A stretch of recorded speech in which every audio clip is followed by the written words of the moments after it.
नमस्कार, मैं हूं एसके मालवी और आप देख रहे हैं एस24 में बहुत बहुत स्वागत है आप सभी का।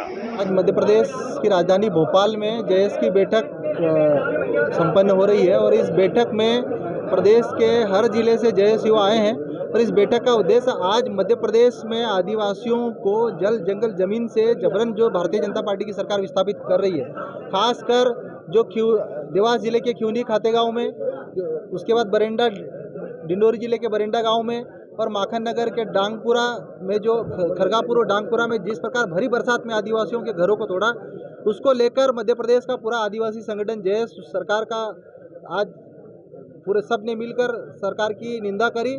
सरकार जेएस का विरोध जेएस सरकार का विरोध कर रहा है और हमारी इस संगठन की मीटिंग के माध्यम से मध्य प्रदेश में जो सरकार आदिवासियों के मुद्दों से जो चर्चा करने से भाग रही है, सदन में जो लेबर कोड बिल पर, चाहे आदिवासियों के वन अधिकार कानून पर जो सरकार चर्चा नहीं करा रही है, तो उसको लेकर ये मीटिंग रखी गई। साथ में जेएस की कार्यकारिणी, जो प्रदेश स्तरीय कार्यकारिणी इंद्रपाल मरकाम जी के जो हमारे प्रदेश अध्यक्ष है, उनके नेतृत्व में कार्यकारिणी का विस्तार किया जा रहा है, जिसमें सभी प्रदेश के 52 जिलों के जेएस की जिला अध्यक्षों की नियुक्ति आज। पेशा कानून के बारे में सरकार बोली हमने पेशा कानून लागू कर दिया है, क्या वास्तव में? देखिए, मध्य प्रदेश में सरकार ने पेशा नियम तो बनाए, लेकिन ग्राम सभाओं को कोई अधिकार नहीं दिया। आज संसाधनों पर, सामुदायिक वन प्रबंधनों पर जो मध्य प्रदेश सरकार को जो अधिकार देना चाहिए था, आज की तारीख में मध्य प्रदेश सरकार ने सामुदायिक वन प्रबंधन के एक भी ग्राम सभा को अधिकार नहीं दिया।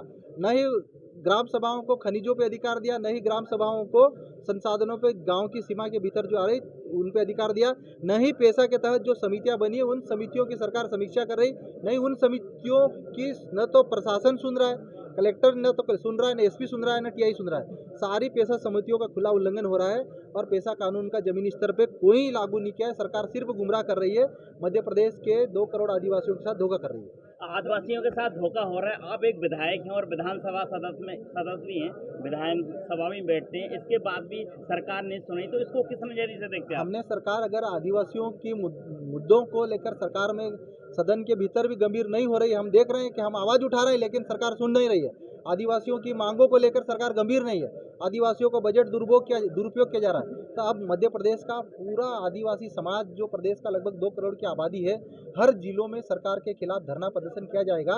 और जिस प्रकार जेएस संगठन के खिलाफ रणनीति बनाने के लिए प्रधानमंत्री नरेंद्र मोदी इंदौर में युवा संसद करने जा रहे हैं, तो जेएस भी अक्टूबर में युवा संसद के माध्यम से प्रदेश के आदिवासी युवाओं को प्रशिक्षण देगा और जल जंगल जमीन और 5वीं अनुसूची पेशा कानून की लड़ाई के लिए युवाओं को जागरूक करेगा। जो जेएस के लोग बीजेपी में शामिल है, तो क्या है, कई लोग उनके लिए क्या कहना है?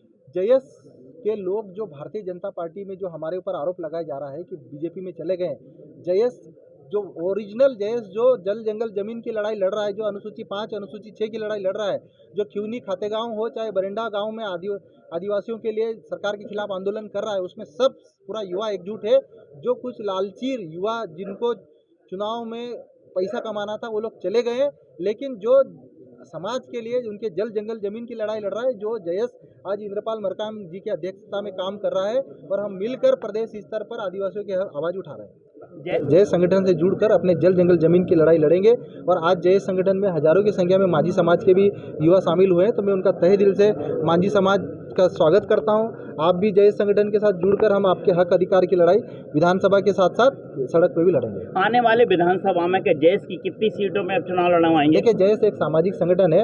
अभी फिलहाल जेएस सामाजिक स्तर पर संगठन को मजबूत कर रहा है। हम राजनीतिक स्तर पर अभी संगठन की कोई चर्चा नहीं चुनाव लड़ाने को लेके, लेकिन संगठन को अभी जो विस्तार दिया जा रहा है, प्रदेश से लेके जिले और जिले से लेके ब्लॉक और ब्लॉक से लेके बूथ लेवल तक जेएस संगठन को विस्तार दिया जाएगा। बहुत बहुत धन्यवाद। बना के काम, हमारी पदों की कोई लड़ाई नहीं है, हमारी लड़ाई दूसरों की लड़ाई है। प्रदेश की बात कर रहे हैं, अभी 4-5 कार्यकाल 10 20 50 और बना देते हैं, हर जिले से आप लोगों ने बोला, क्योंकि देखो हर संभाग में 4-5 कार्यकाल मतलब देखो आप लोग समाज को हमारी जिम्मेदारी आज समाज को संगठित करनी। आज सरकार क्यों जेएस से डरती है? आज जेएस की बातों को गंभीरता सरकार क्यों ले रही है? सरकार देश एकजुट होकर आवाज उठा रहा है। देश प्रदेश के सिर्फ हिल या लालों के लिए वोट कोरकू देश वोट कोरकू उराव मुंडा संथाल हर कम्युनिटी की आवाज उठा रहा है और देश आदि आदिवासी के साथ साथ और भी जो वर्ग है उनके साथ भी मिलकर आवाज उठाएगा, क्योंकि देश का मकसद राजनीति करना है, इसको सामाजिक रूप से जो संवैधानिक रूप से जो बाबा साहब अम्बेडकर का जो सपना था उस सपने को पूरा करना है, जो इंदिरा सिंह मनका का सपना था तो सफल होना। नमस्कार, आज के लिए इतना ही। हम कल फिर मिलेंगे एक बड़ी खबर को लेकर। तब तक के लिए दीजिए मुझे इजाज़त। नमस्कार।